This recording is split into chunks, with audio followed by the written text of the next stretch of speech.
already at number 16.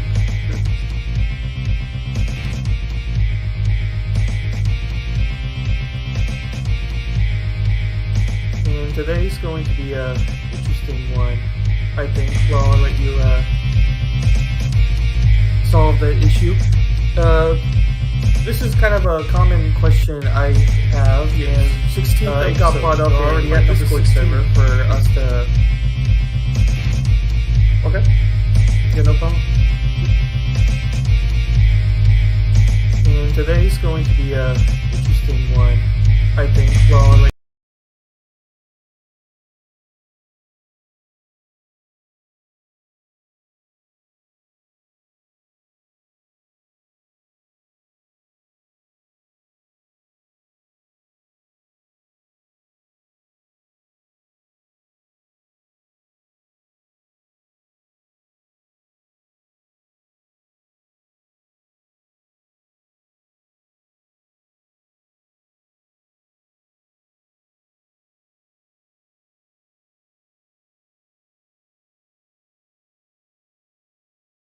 from either side or just my side? Oh, okay.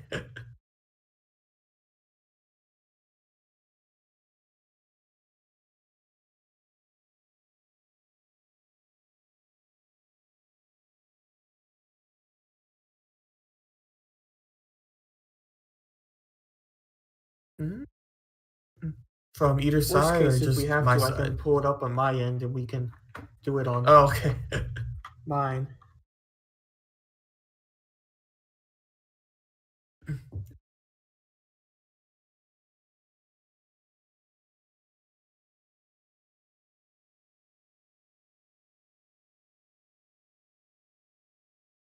Mhm. From either Worst side or case, if we just have my to, I side? can pull it up on my end and we can do it on Oh, okay. mine. Okay.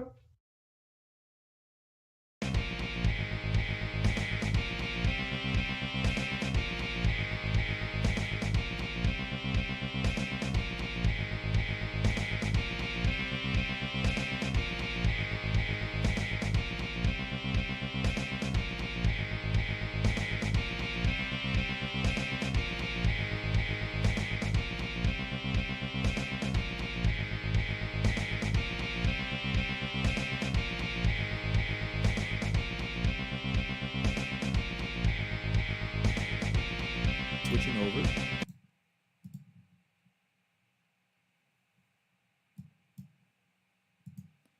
Hello and welcome to Getting the Answers. Today's topic is the government versus the poor.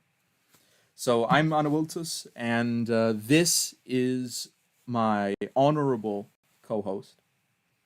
Yes, hello. I'm the Breakdown with Berckenhoff on YouTube, or the Breakdown with WB on any other platform that exists. Yeah. We apologize for the inconvenience. We had a little bit of technical difficulties, but those were resolved quite handedly. So we are proceeding now into the topic. So anyway, this discussion today is actually based on a question that a member of the audience had given us, and so we are in some way responding to that, and in some way using that as a basis for discussing a number of related issues. So the implication of the question I believe is that the government in some way is oppressing the poor in the United States, that is, because that's the context we're speaking of. Right, yes.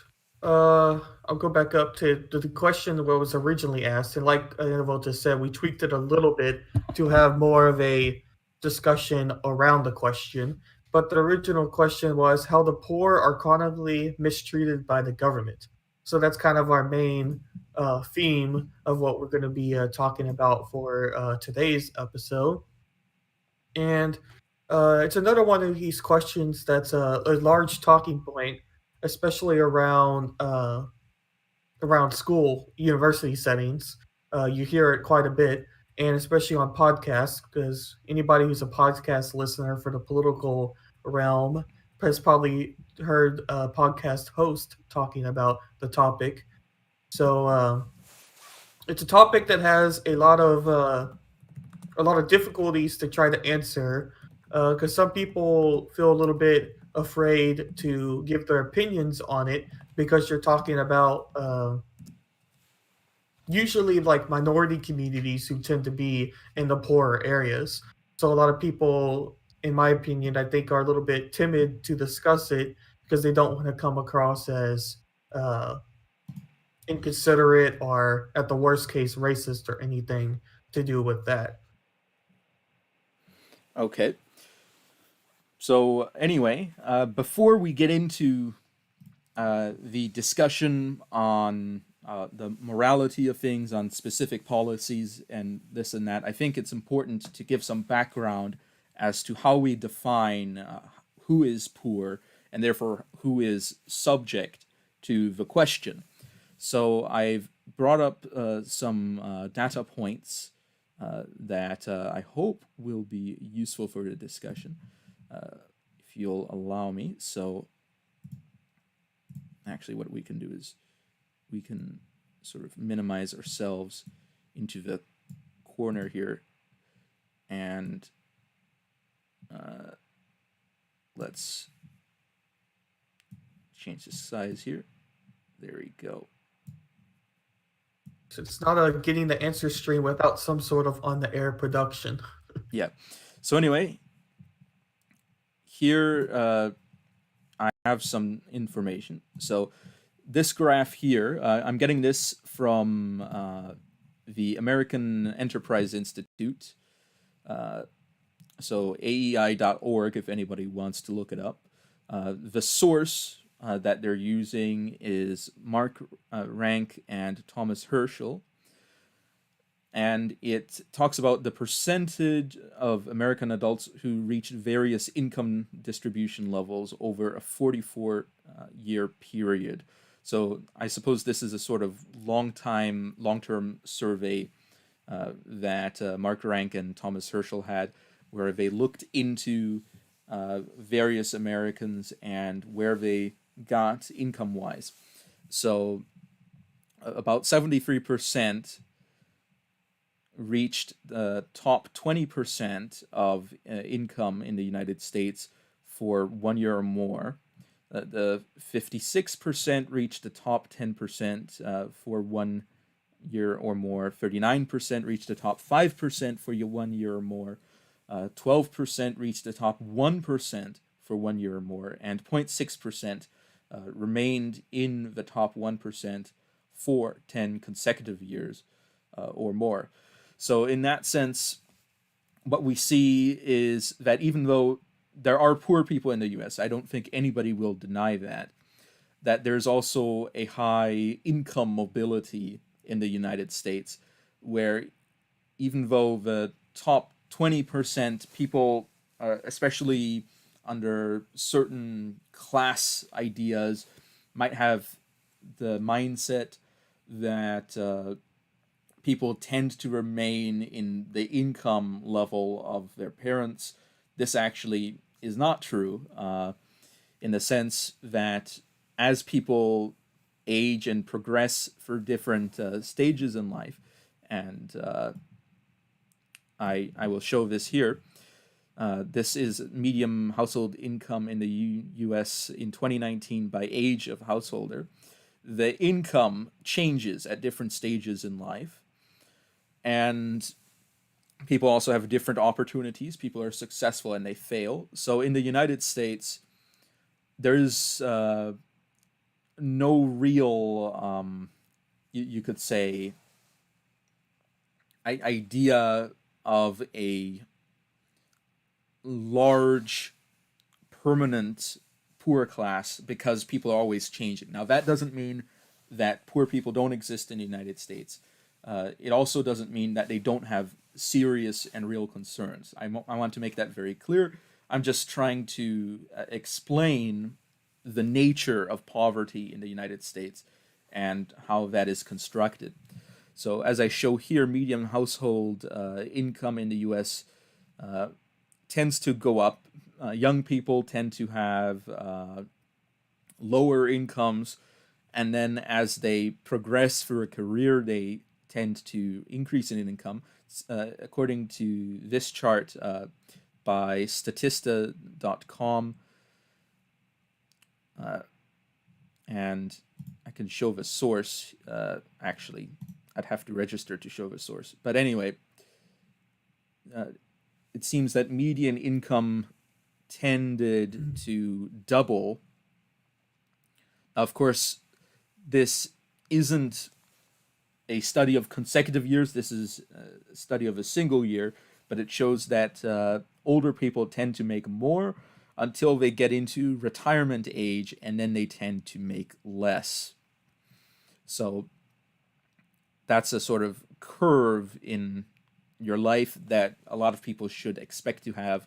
It's you progress through a career, and you peak in your 40s and 50s, and then you start declining in your income as you cease to actively work and therefore rely on retirement funds. Now, that being said, what we see is even the lowest people on here, the median income is still above the poverty level. Now, it of course depends on the size of a family, but if, for example, this here is U.S. federal poverty guidelines. So this is what the U.S. government considers to be the mark of who is and who is not poor in the United States. So if we compare that to the median household income level, what we see is the 15 to 24-year-old households that are likely to have one or two members, and the 75 years and over, where likely if they were married, the spouse might have died by that point, possibly. But these are small households, are easily double the poverty level. So that means that about half of Americans are wealthier than double of the poverty level, even into old age or in young life. I don't know how the quartiles split below that, so I can't really say exactly where the rest of that falls, but half of Americans then have double to below poverty level income at those ages. However, of course, in your peak in life, chances are that the chance of you being above poverty level increases significantly. And of course, this is seen in that in 2019, the poverty rate in the United States was 10.5% of the U.S. population. So that means that the vast majority of Americans are not poor under this principle. However, if we look internationally,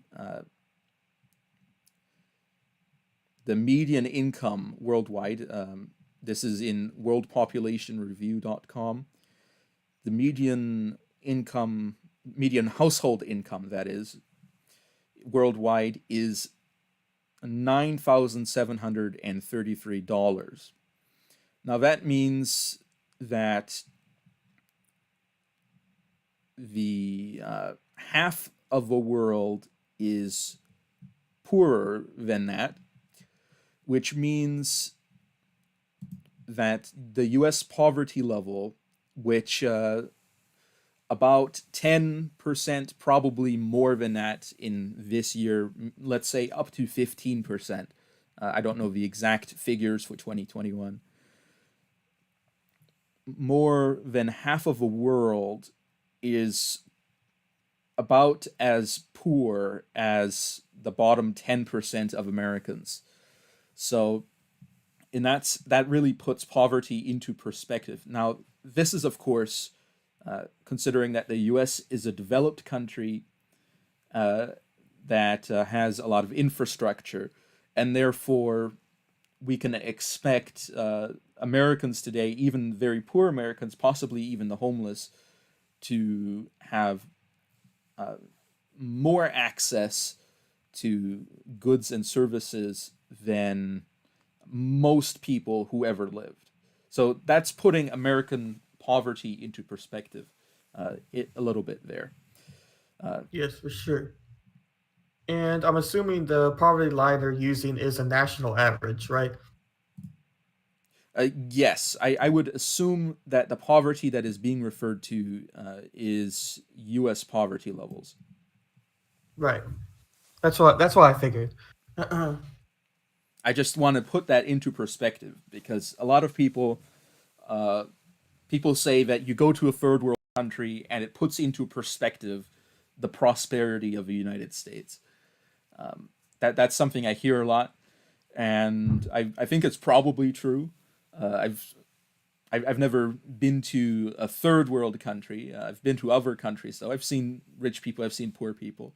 So I know that there are a lot of people that are less wealthy and less prosperous than the United States. So I think that's very important to put into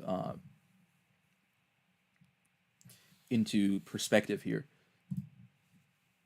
Yes, for sure. 'Cause- yeah, I mean, I think everybody knows at least at some point of their mind that the U.S. Poverty level is probably better than a third world country and should be better than a second world country. I think everyone would probably assume that. But a lot of times, I think people get too entrenched in what's happening in their own area and their own country. So I think it's important to, like you were mentioning, to look at just everybody and what's happening around the world and kind of compare it to that, uh, just to give your a perspective on it. So I think that was very good. Yeah, and of course the majority of problems of malnutrition in the United States have less to do with the amount of food available and more to do with the kind of food that is eaten. So I think that's another important thing to put into perspective in regards to poverty in the United States is that while there are some people that do have a situation where they do not have food available to them at all, uh, the vast majority of people that struggle with malnutrition in the United States are people that do have food available but are not having a nutritionally balanced diet. Yeah, this is a good point to mention uh, food stamps and programs like WIC here in Texas. I think Florida probably does have WIC too, but WIC is for mothers who have infants, and it gives them extra money for like formulas and baby's food and milk and just generic healthier foods for their household as they're growing if they don't have the money to purchase it on their by themselves or for themselves, whatever word you want to use there. But long story short, one of the big things, because I was a cashier for several years throughout high school and whatnot, is a lot of these food stamps and even WIC programs to some extent are narrow you down on foods you can have. So there are healthy foods, but you'll notice that, especially with, I believe, food stamps is the one and not WIC, but uh, one of them you can't purchase hot foods. So any hot foods you cannot purchase.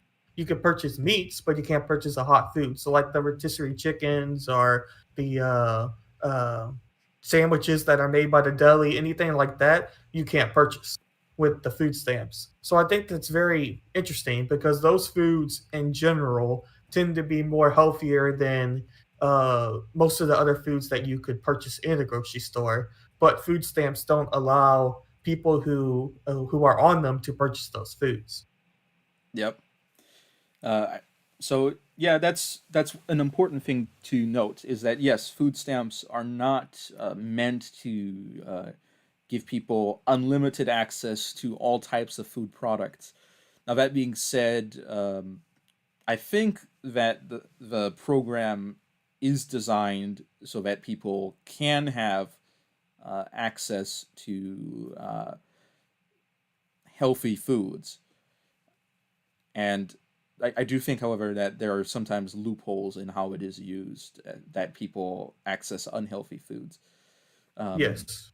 now, of course, in the U.S. government, there are initiatives to provide people with a greater access to healthy foods, and I see, for example, Michelle Obama, when she was the first lady, had a big initiative to have healthy foods in public schools,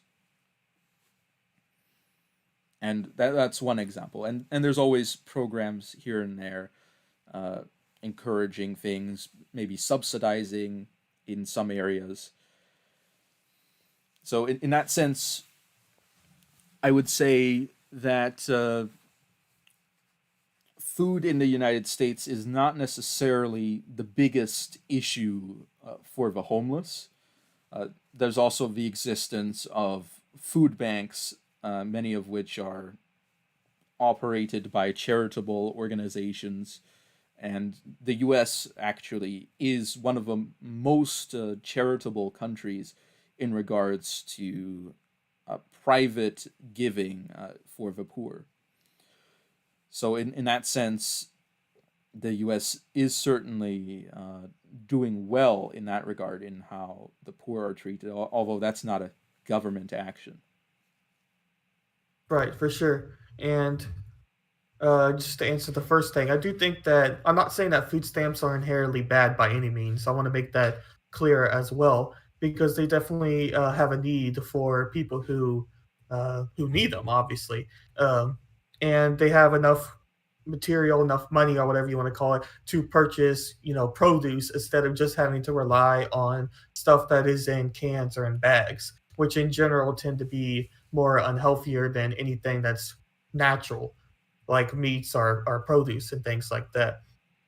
So, but also to answer your last thing, I also agree that I don't necessarily think that food is too much of a problem for the United States in the way poverty is done here. It's definitely a issue that gets talked about a lot because everyone can somewhat relate uh, to food. Even if you're someone that's always has access to food, you're rich, you have money. There probably was some time in your life where you missed a meal and you were super hungry and you wanted it, blah blah blah. You have a some sort of feeling to what that felt like. So I Yeah, think that that's why it gets talked about a lot. Is because everyone kind of has a connection to it. yeah. I think one thing that a lot of people focus on more, well, two things really. One would be wages, and the other would be healthcare. So, in regards to wages, there's questions about whether or not it's economical to have public programs, for example, unemployment programs or uh, things such as minimum wage. And those questions are rooted in a number of different economic theories, many of which are in conflict with each other in how they interpret economic factors and in the predictions that they make.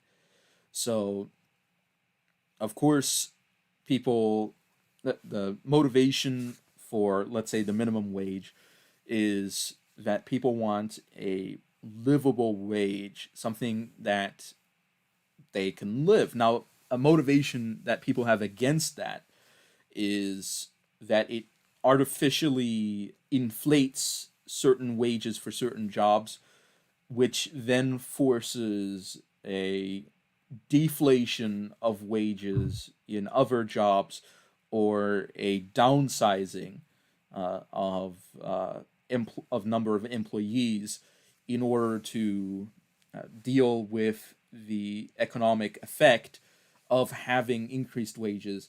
That's assuming that the profit margin and the prices remain unchanged. That is how it would work, because the money has to come from somewhere, and therefore, if the profit margin and the prices remain unchanged, that means the money has to come from other laborers, and it's usually not going to come from the CEO. What's going to happen is that the opportunities for higher wages at other jobs in the company is going to be reduced, and the number of people working in low paying jobs will be reduced, and therefore there will be a preference for skilled labor over unskilled labor, because high wages can be justified for skilled labor, but high wages are not necessarily justified for unskilled labor. Of course, that depends on the economic model, of course. For sure. I was just trying to find a podcast where you were talking about that because there was a person I listened to quite frequently who had a economist on and what was talking about minimum wage, and he was arguing against another communist verbally. They weren't like in a debate. He was just going over that economist paper on what he was mentioning about minimum wage. But long story short, he was saying that the way he analyzed the numbers and said that the United States is not matching its growth. So okay, let's put it this way: the guy's original argument was that the minimum wage is lower than it should be right now, and it's not keeping up with a general standard of increasing wage as we go through the time. If that makes sense. Okay. So this host came on and was arguing against that, saying that it has kept up. So I thought that was interesting because that was the first time where, at least for me, where I was hearing arguments that it has stayed the same, and there's not really an argument to increase minimum wage. Yep. Yeah, because there's a very common argument, especially on content creators on Twitch or YouTube, that they're like, we need to increase it to $30 minimum wage. I hear $20 minimum wage. You know, these like numbers that are just huge, and it's just there's so many problems to that in just a really basic level because there's a figure I think it's in like the thousands at least. I think it may be even more than thousands, and I could look it up here just to verify it. But of how many jobs would be lost if a minimum wage were to be increased. Yep. And there's also a argument on that front as well. Well, I'll give an example of how this mentality worked. For example, in Florida, in the recent election, there was a referendum on the minimum wage to increase the minimum wage, and it passed. And of course, during the coronavirus crisis, a lot of people had lost their jobs, and the economy became depressed. And the minimum wage, raising the minimum wage in a bad economy, let's say even if you are in favor of the idea of minimum wage, let's say under that hypothesis, if you raise the minimum wage, it should be in a good economy. Because if you raise the minimum wage in a bad economy, what you have is that the value that is then being transferred to the prospective workers, who minimum wage workers, is not coming from economic growth. It's instead predating, it is being predatory to the declining profit margin of businesses, particularly small businesses that don't have the infrastructure to keep up with an economic crisis.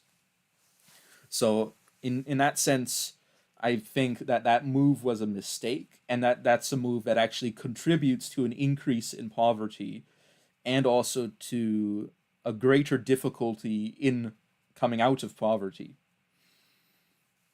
Right. Likewise, this is, of course, affected by monetary policy as well, because one reason why people would argue for increasing the minimum wage, I would expect, is to keep up with inflation.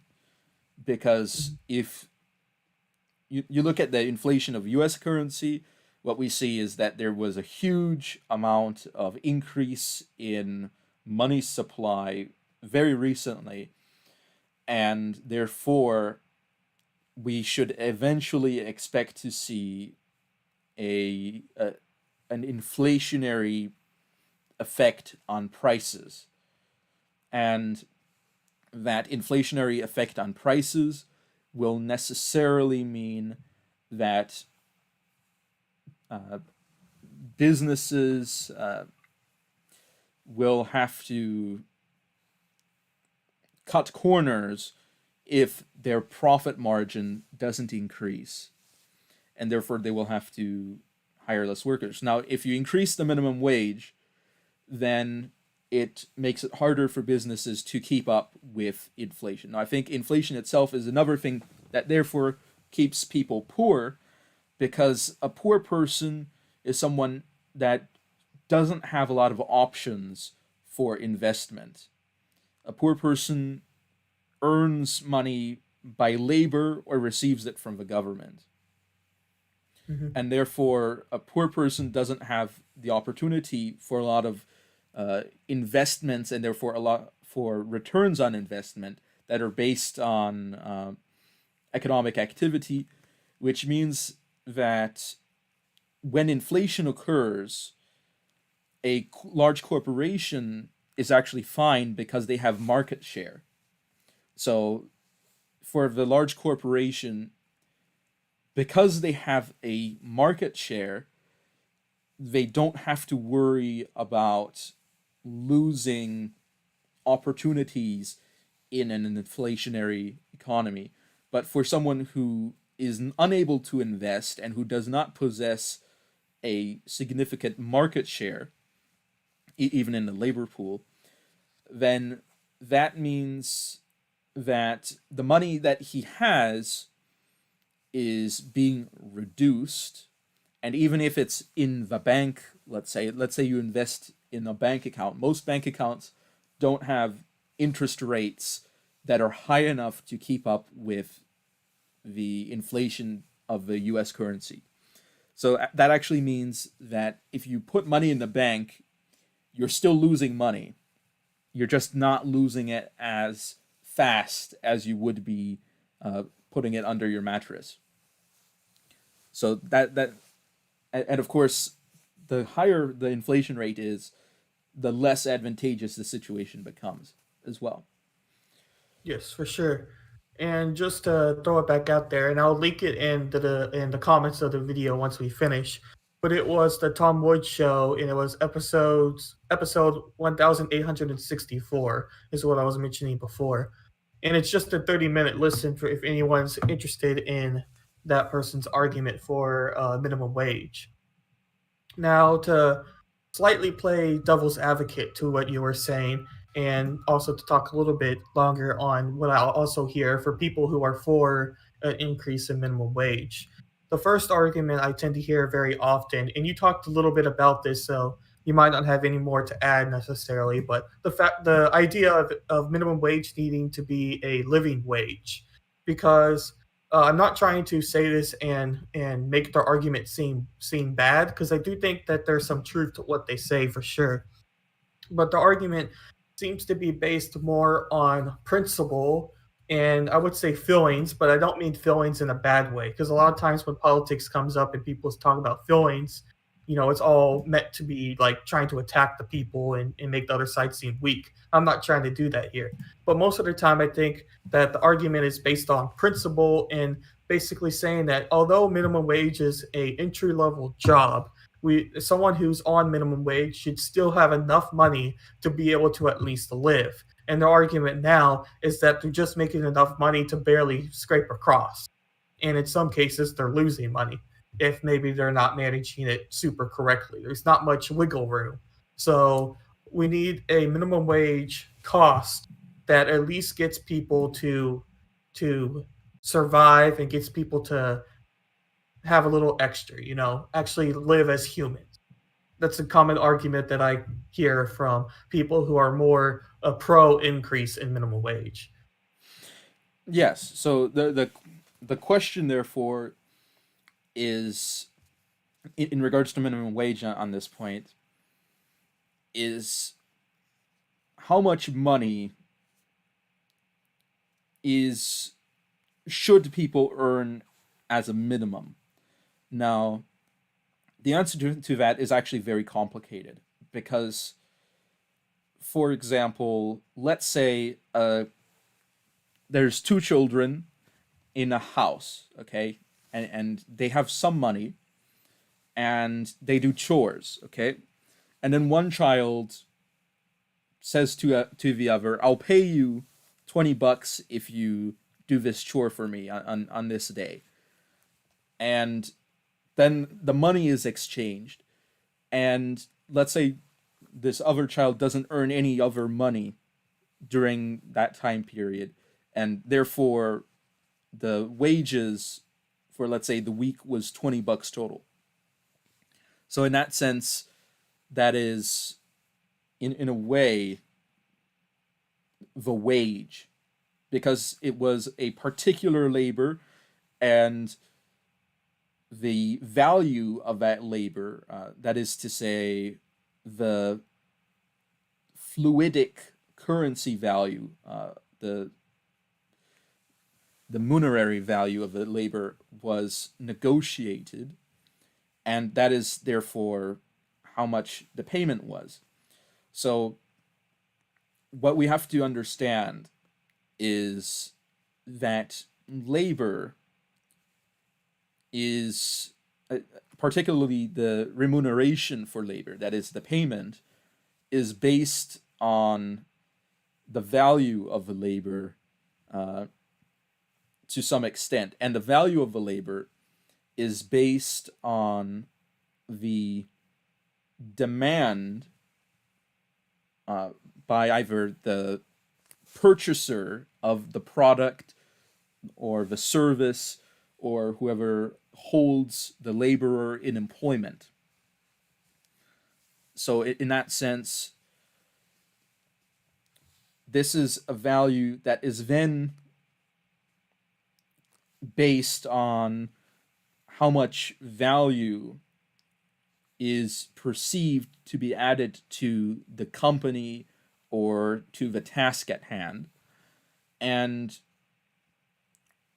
that value is then justified by the how much is gained as a profit from the venture.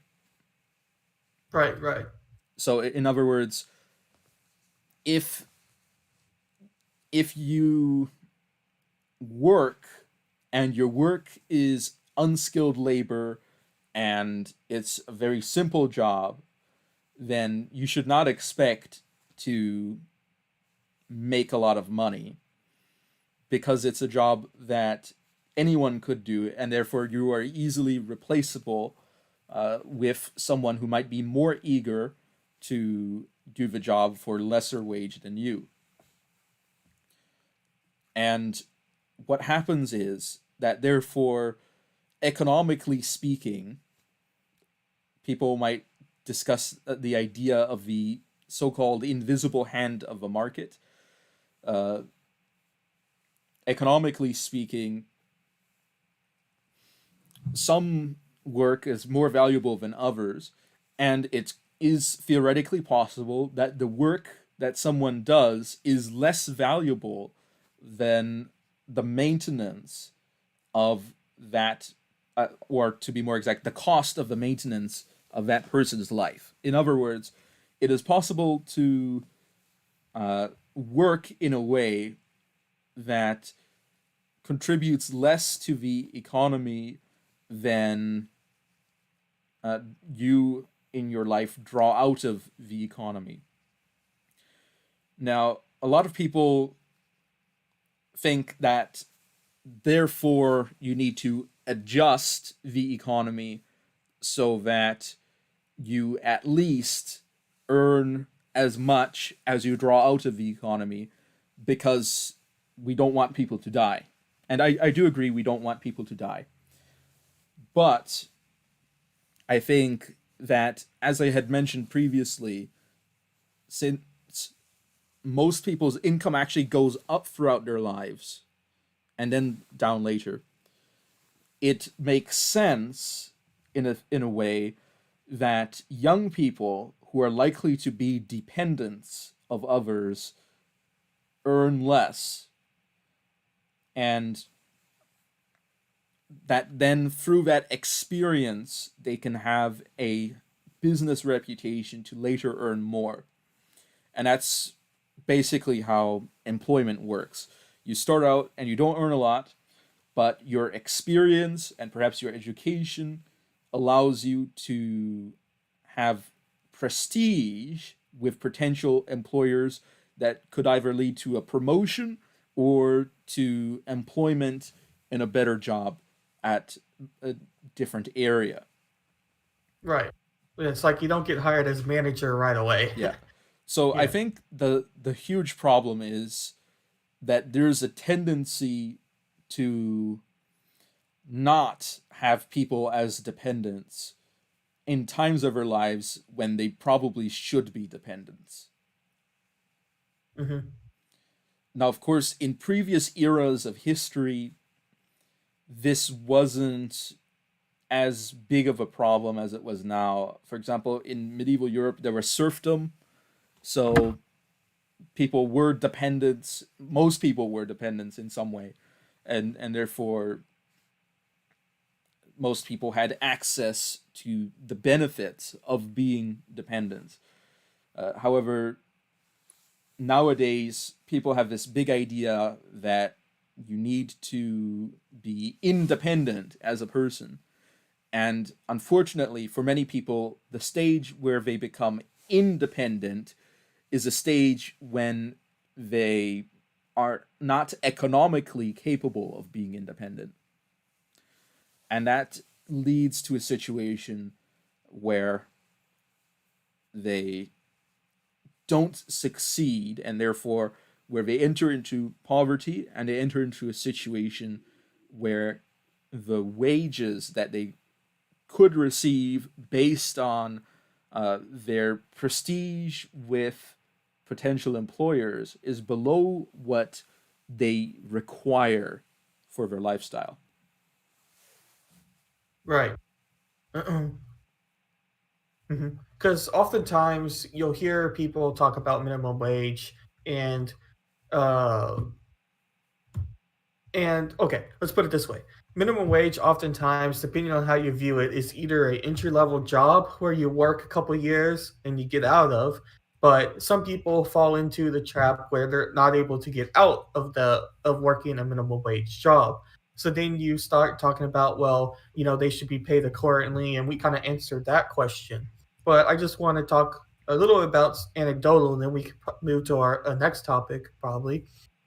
But even people who don't have high school diplomas, right? One of the managers back at the store I worked for didn't have a high school diploma, and he worked his way up to being a manager, and he had a wife and a couple kids.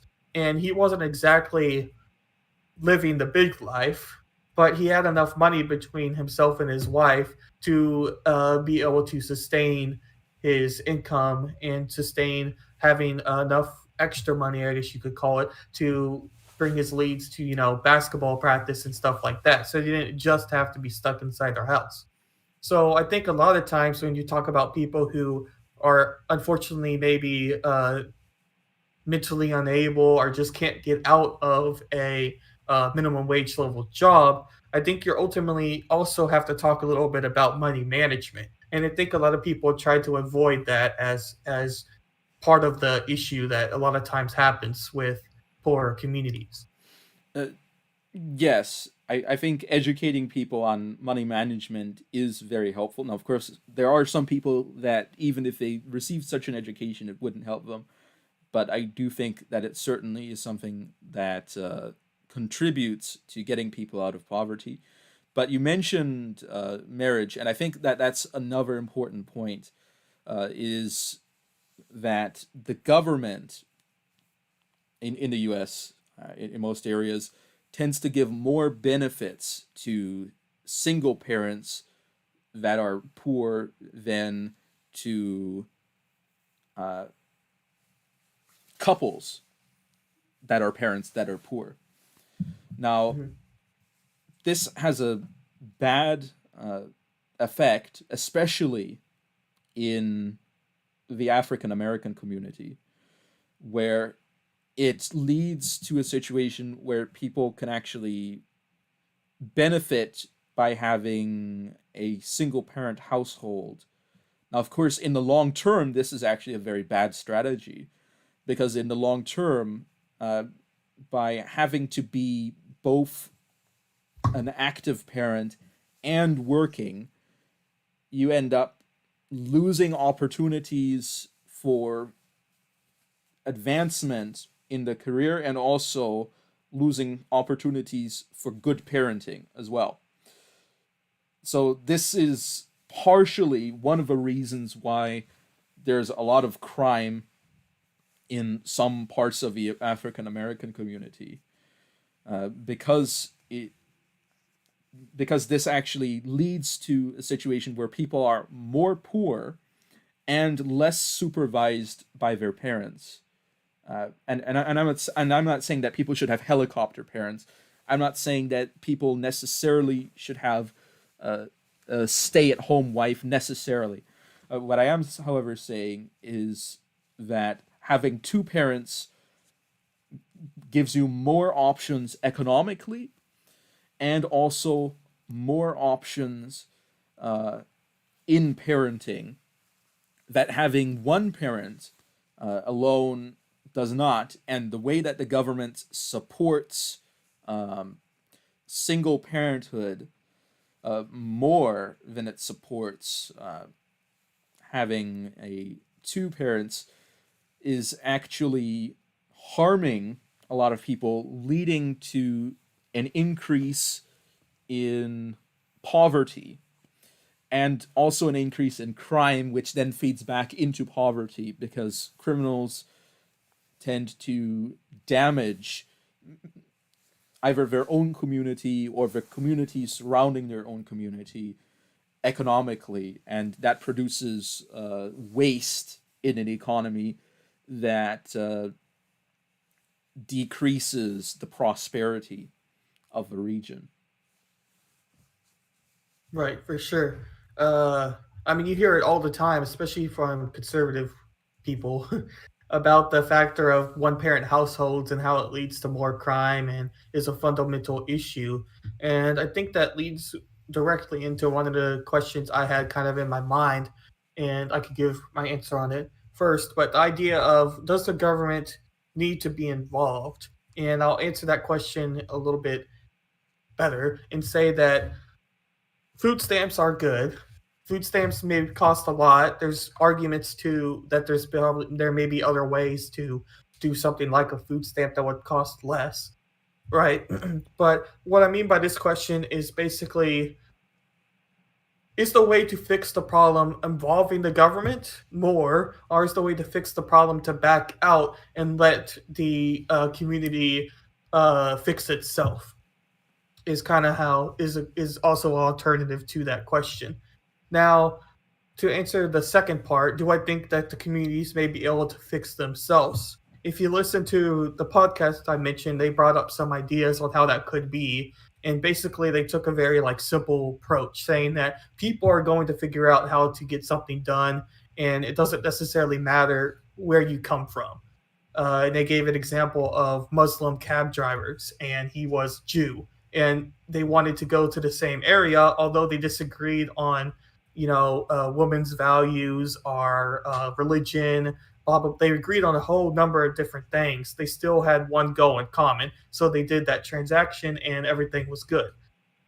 So basically, his whole point in that was that the more the government backs away, the better the problem's going to the faster the problem's going to be solved because people are going to figure out how to do it better.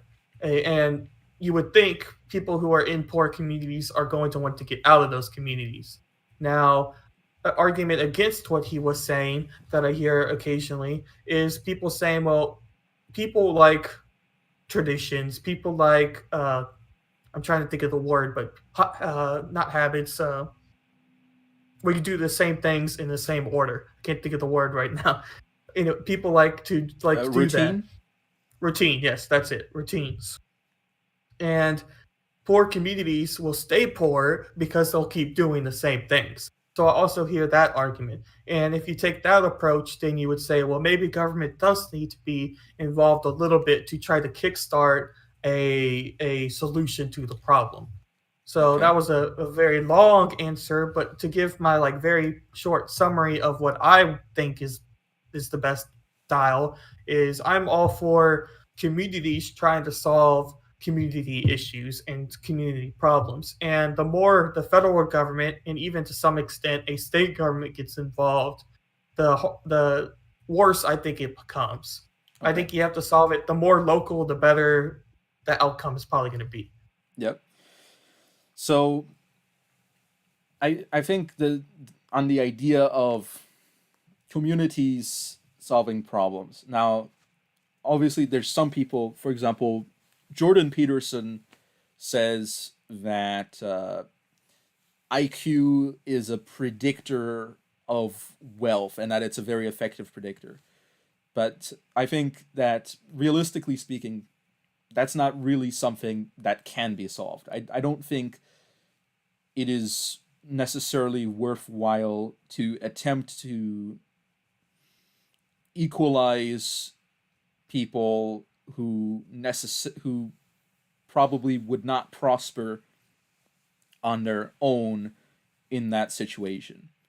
So in that sense, I think it is true that there are some people in society that probably will never be wealthy, or if they ever get wealthy, will not be able to manage that wealth effectively.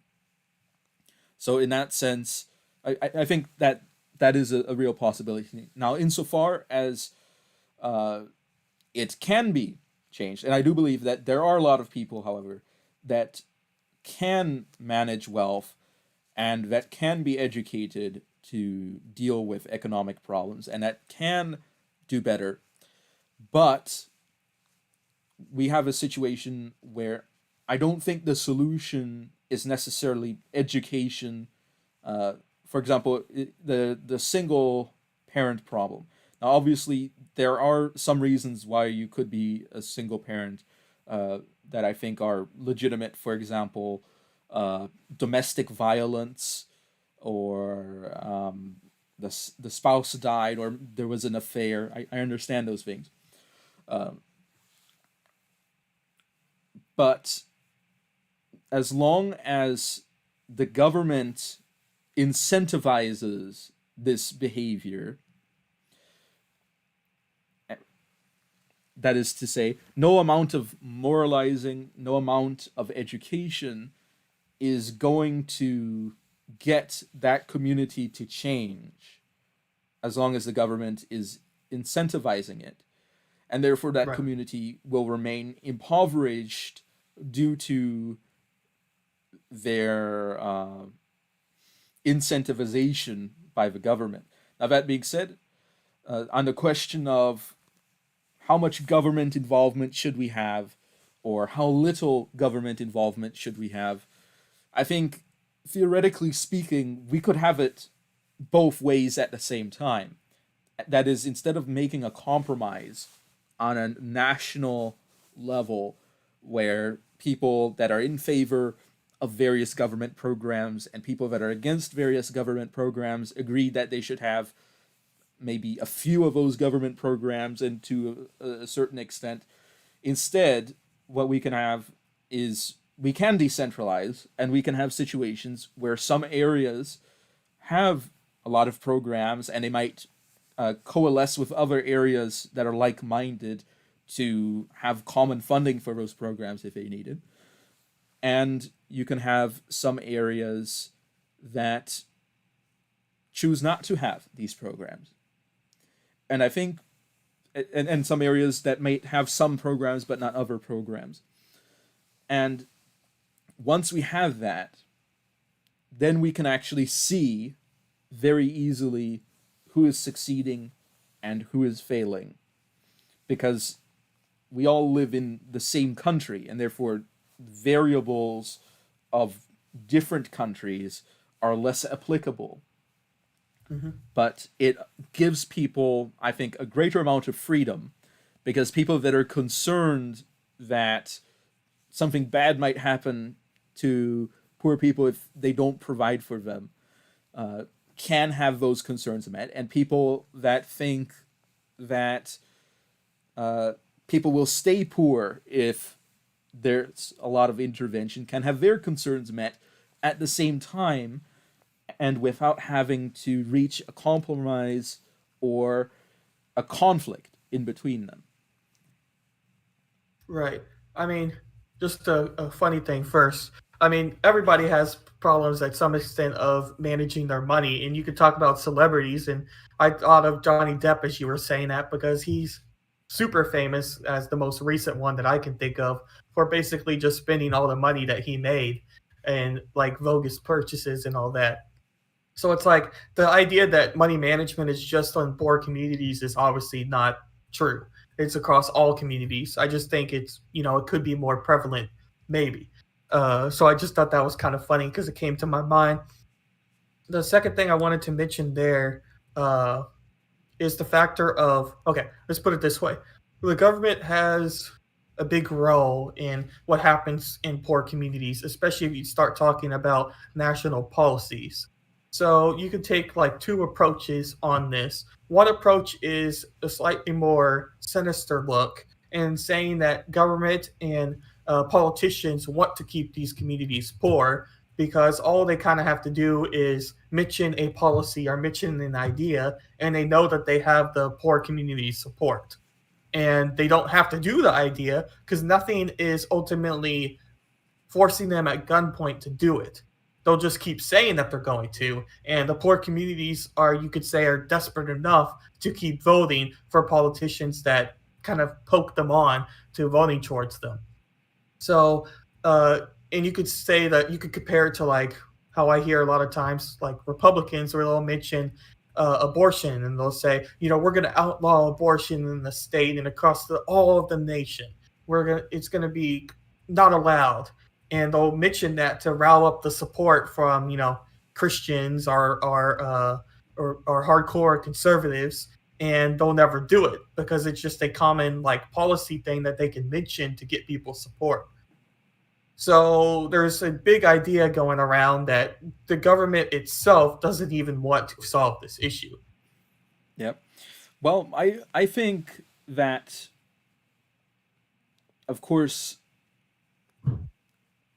if we ask the question of does the government want to solve the issue, we also have to ask the question, should the government want to solve this issue?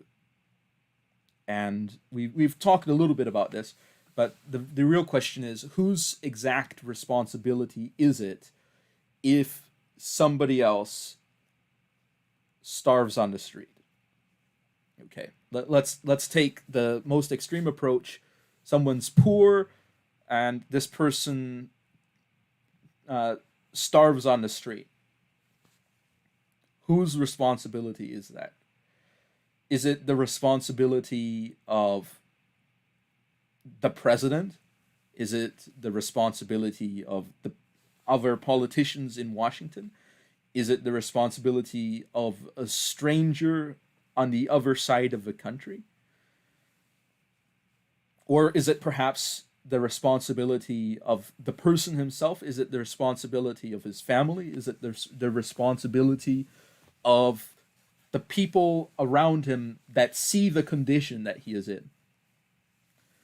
And I think answering that question is the first step to solving the problem, because then we actually get into a position where we can ask, well, whose responsibility is it to solve the problem? Now, and I don't know the exact answer, I'm going to be honest here. I'm not entirely sure exactly who should be responsible uh, in all cases. Now, that being said, I don't think that the government is trying to necessarily keep people poor or keep people away from prosperity. And in fact, you could argue that certain policies by the government are intended that do cause this are intended to cause the opposite, and that's because of the as I mentioned before, the conflict of economic models, where you've got some Austrian economists here, you've got the Chicago School, you've got the Keynesians, you've got the neo consensus on various things. And there's a lot of different economic models that are floating around, and each one has its own proponents and its own thinkers and its own economists. And I'm not saying that they're equal, because I do obviously believe that some are better than others. But as it happens, sometimes the ones that are influencing policymakers are the ones that are making less realistic predictions. For example, the Keynesians. Let's say the Keynesians as an example. Now, that being said, or even the socialists, we could say that too. But that being said, I don't think that the politicians in this country are necessarily mean-spirited to the point that they want to keep the poor man down. And because if they were, I don't think we would see the amount of income mobility that we are seeing in the United States, where 73% of Americans spend at least some point of their lives in the top 20% of income, and also that less than 20% of Americans are below the poverty line, which would be in contrast to most countries in history where you could argue the vast majority of people would be below the poverty line. So in that respect, the United States, I don't think is being run with an intention to keep people poor. Now, that being said, lobbyists, there are lobbyists for corporations that want to reduce competition, and that's not necessarily mean-spirited towards workers, mean-spirited towards poor people. They're not necessarily trying to keep people poor, but a lot of the policies that reduce economic competition are also policies that are likely to decrease economic opportunities for achieving a higher income level. Right. So in that respect, what we see is an alignment of policy that is meant to reduce competition, and that can have an effect of maintaining poverty. And an example would be UBI, which is something that some people argue in favor for.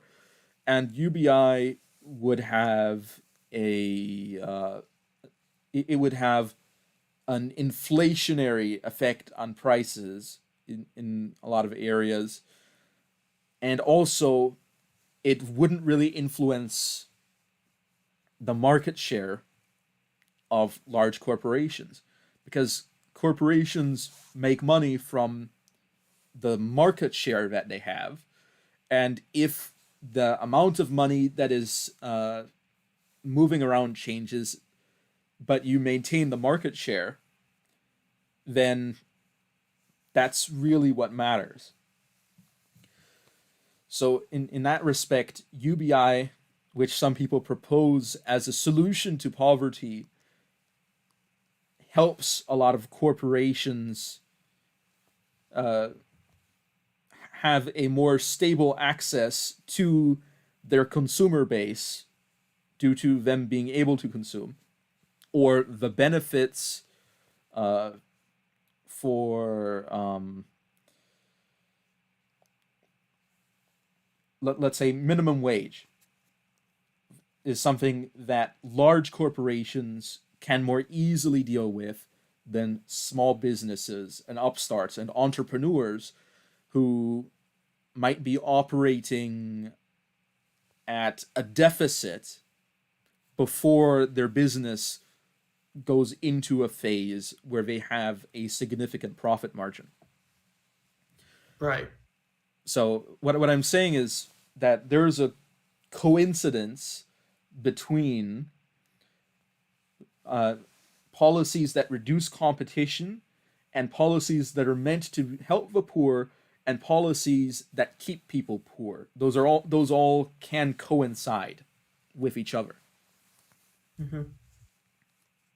And I'm not saying that all of these policies do. There are some that obviously don't overlap in those areas. But I think that it is worth saying that there are some that do, and that explains why politicians are in support of certain policies.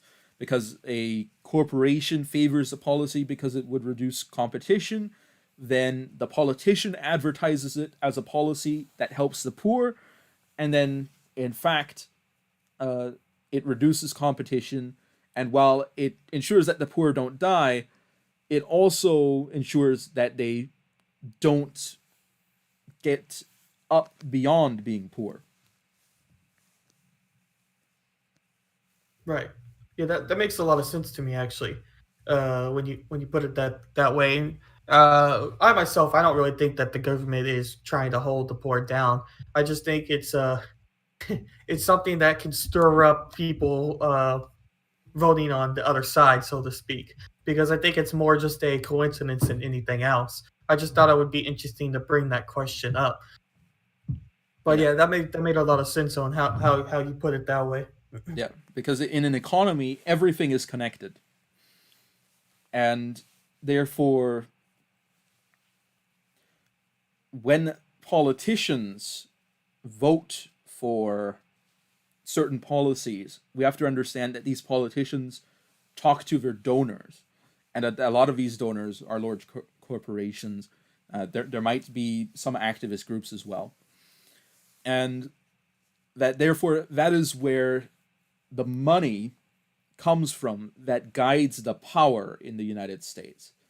Because if we ask ourselves, uh, what is the purpose of the policies that the government is passing, we have to ask ourselves, well, who is running the country? And that's the people in government.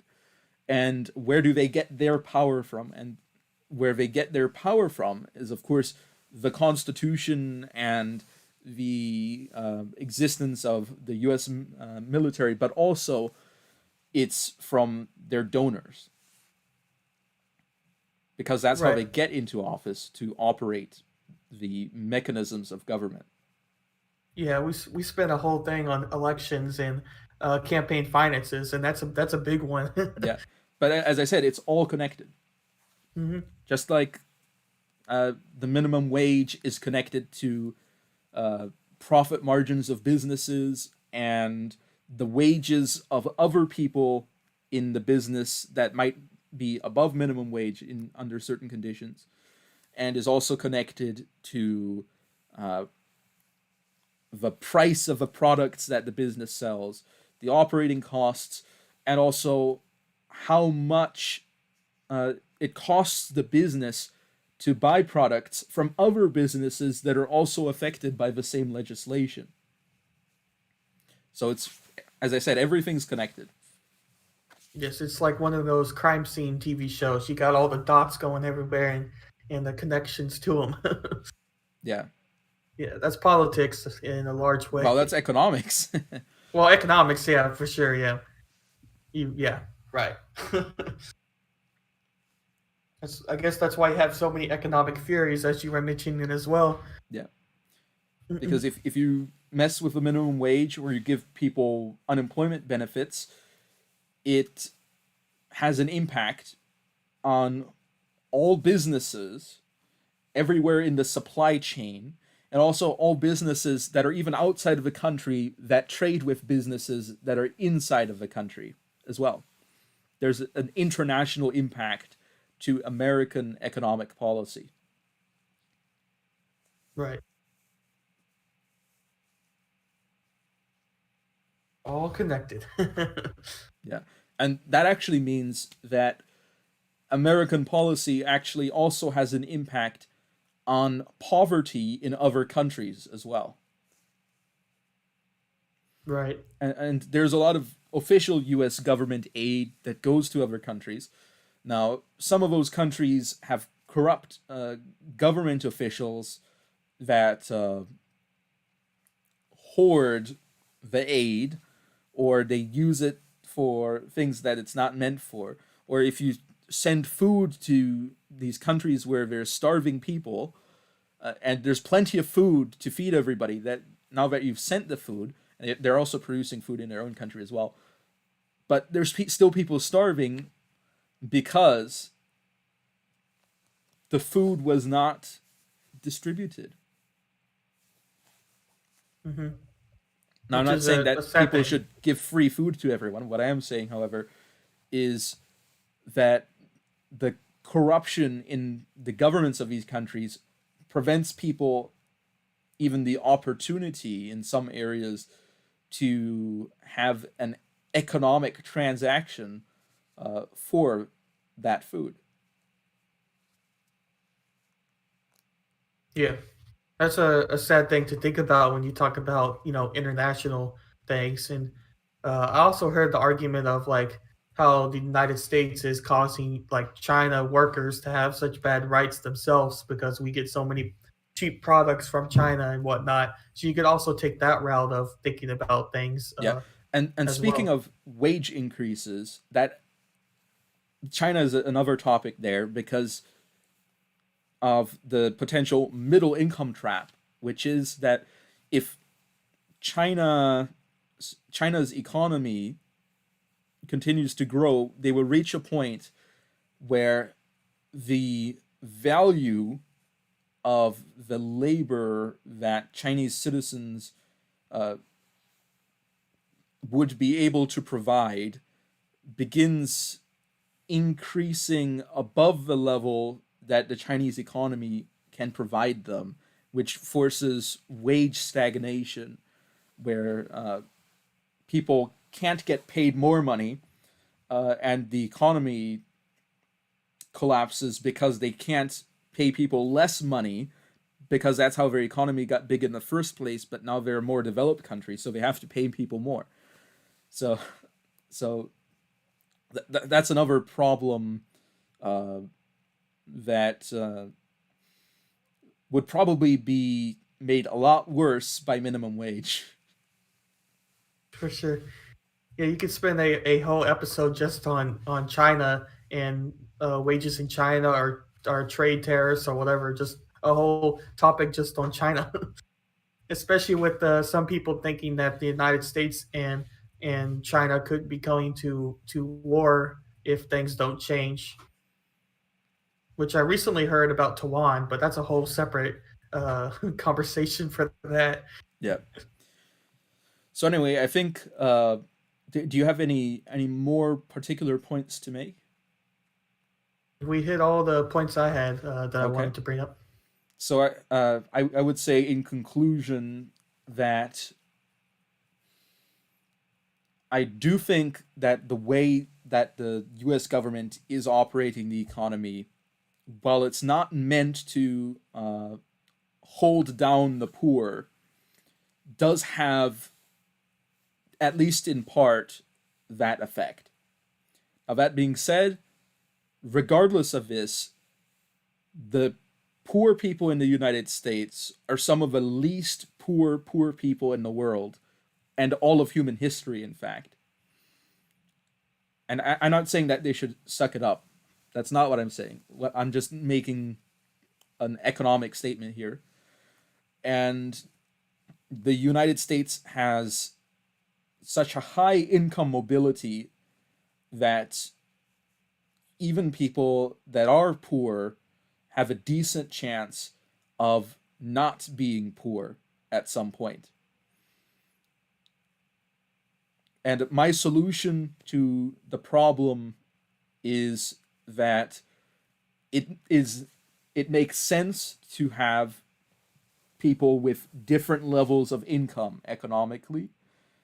And we know that people tend to operate on the curve throughout their lives in regards to income. And I think that we should decentralize the system so that if people want various policies, they can implement them. And if people don't want policies, they can choose not to implement them. And we can cater the way we deal with the poor to the exact needs of the poor in the community. And then we place that as a responsibility within the community rather than within the whole state or the country as a whole. Right, for sure. If I would give my summary just on my thoughts on everything, I don't think that minimum wage should be increased because from all the information that I've heard recently and looked at, I think that we're operating off of the same numbers that we were before. I think that in general, policies should be done more locally than ward or not worldwide, but nationwide. Because in general, I think it's just much easier to solve a problem with your community than it is to solve your problem across multiple states. And the talk about food for a little bit, I think that food and money management are something that are two concerns, but not ultimately the core concern for communities in what we were talking about.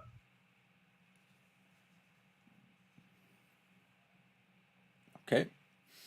So in that case, I think that we will wrap up here. So thank you everybody for watching.